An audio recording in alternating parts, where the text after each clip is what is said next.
जिस दिन हमको नवाजेगा, जिस दिन हमको तौफीक देगा, कोई माई का लाल, कोई दुनिया की हुकूमत उसको रोक नहीं सकती।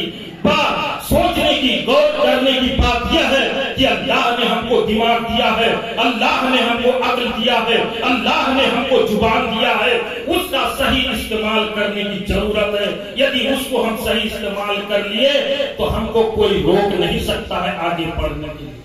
क्यों?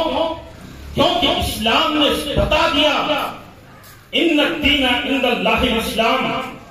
सारी दुनिया में सारे धर्मों से, सारे मजहब से अच्छा हमारा मजहब है जो अल्लाह के नजदीक। इस्लाम ने हमको बता दिया तुमको इल्म हासिल करना है। इक़रा बिस्मि रब्बिकल लज़ी खलक़ल इंसाना मिन अलक़ इक़रा व अकरमल लज़ी मा लम यअलम। ऐ मुसलमानों, पहले तुम शिक्षित हो।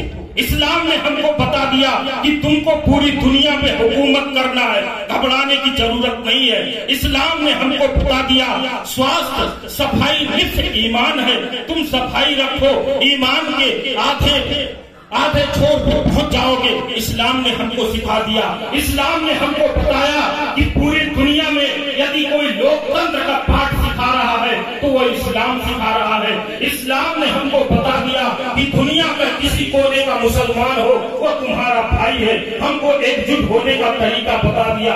इस्लाम ने हमको बताया कि जब वक्त पड़े तो अपने माल को, अपने बच्चों को कुर्बान कर दो इस्लाम को बचाने के लिए। यह इस्लाम ने हमको बता दिया। इस्लाम ने पूरी दुनिया में जो भी आज चल रहा है वह सारे तौर तरीका हमको बता दिया, लेकिन हम अमल करें या न करें, यह हमको दिमाग अल्लाह ने दिया है।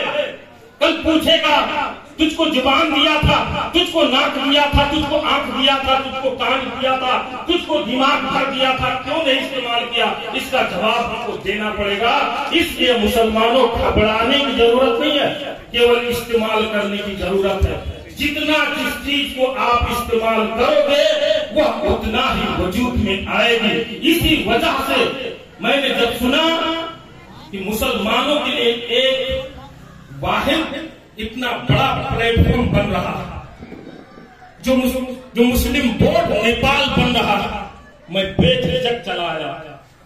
मकसद यही था, मेरा चाहना यही था। आज मुसलमानों को गुमराहियत में इस तरीके से रखा गया है कि जो हम आवाम की तो बहुत बातें करनी है, आवाम जीत जाता है, आवाम ये हो जाता है, वो हो जाता है। भाई उसकी परेशानी भी तो देखो। हम लोग जितने अपने आप को विद्वान कहते हैं, जितने अपने आप को नेता कहते हैं, वो लोग कितने जगह पे बटे हैं, पहले यह समझने की बात है। वह लोग कितने जगह पे तकसीम है, यह समझने की जरूरत है। यदि ये लोग यहाँ पे आज एकजुट हो गए तो क्या ये लोग नहीं बैठ गए? तो सबसे पहले यदि किसी की कमजोरी है तो वो हमारी कमजोरी है। जो कौम के लीडर हैं, जो कौम के रहनुमा कहते हैं, जो कौम के इमाम बनते हैं, सबसे बड़ी कमजोरी उनकी है। और कल कयामत में सबसे पहले जवाब उन्हीं से मांगा जाएगा, आपसे बाद में मांगा जाएगा। इसलिए पहले तो हमको होशियार होने की जरूरत है। मुसलमान एकजुट होगा, क्यों नहीं होगा?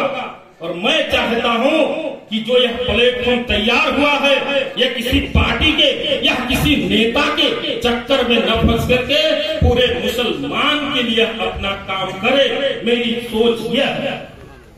और यदि यह इस स्तर पे अपना काम करता है तो कल यह मुस्लिम वोट तय करेगा कि नेपाल की राजनीति में मुसलमान कितने सीट पे जीतेगा। कल यह वोट तय करेगा कि मुसलमानों के लिए कितनी यूनिवर्सिटी बनना चाहिए, ये तय करेगा।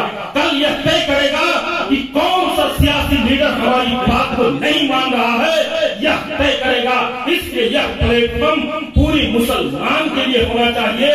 जैसे हमारे रसूल पूरे दुनिया के इंसानों के लिए रहमत बन के आए, रहमतुल लिल आलमीन बन के आए, उसी प्रकार सारे मुसलमानों के लिए यह प्लेटफॉर्म होना चाहिए। किसी नेता के लिए, किसी पार्टी के लिए होना नहीं चाहिए। और यदि ऐसा काम किया तो यदि मेरी जिंदगी बाकी है और आप सबकी दुआ है तो पूरी जिंदगी इंशाअल्लाह इसकी जितनी हो सकेगी मैं पूरी मदद करूंगा। जो भी हो आगे मैं सब कुछ करने के लिए तैयार होगा यदि यह प्लेटफॉर्म किस तरीके से काम था। अब वक्त बहुत ज्यादा सही हो गया है, समय नहीं है। मैं एक बात अंतिम गुजारिश बोर्ड से करना चाहूंगा कि कुछ बरस पहले लगभग 2069 साल में इसी मलंगवा में मुसलमान राइट के लिए, मुस्लिम अधिकार के लिए हमारे कुछ भाई शहीद भी हो गए थे। उनको कभी भूलिएगा नहीं। उनका जो मकसद था, उनका जो उद्देश्य था, वह लोग जो करना चाहते थे समाज के लिए, हमारे कौम के लिए, उसको जरूर याद रखिएगा। और इंशाअल्लाह तबारक ताला हमसे जो भी बन पड़ेगा वो इस प्लेटफॉर्म के लिए मैं करने के लिए तैयार हूँ। पार्टी से ऊपर अपने कौम को देखना चाहता हूँ। हमारा कौम जब आगे बढ़ेगा तो हम जैसे तमाम नेता यहाँ पे तैयार होंगे, तमाम लोग तैयार होंगे जो इस कौम को आगे ले जाने के लिए बहुत कुछ कर सकते हैं। इतना कहते हुए मैं आप सभी को मुबारकबाद देते हुए, और यह साधारण सभा एकदम अच्छे से सफल हो, और यह साधारण सभा सिर्फ यहाँ पे नहीं, हर जिला में इसका कार्यक्रम हो, ऐसे बड़े बड़े प्लेटफॉर्म बने जाएं, और यह उसका जो उद्देश्य है इसको वहाँ पे रखा जाए। और नेपाल में जो छोटे छोटे संगठन, जो छोटे छोटे समूह मुसलमानों के लिए काम कर रहे हैं, वह सभी इसके नीचे जमा होकर के आगे के दिन में काम करें, मेरी यही चाहना है। और मुबारकबाद पेश करते हुए मैं आप सभी से जो है दस्तबरदार होना चाहता हूँ, अभी जाना चाहता हूँ समय के हिसाब से, इसलिए अस्सलाम वालेकुम रहमतुल्लाहि व बरकातहू।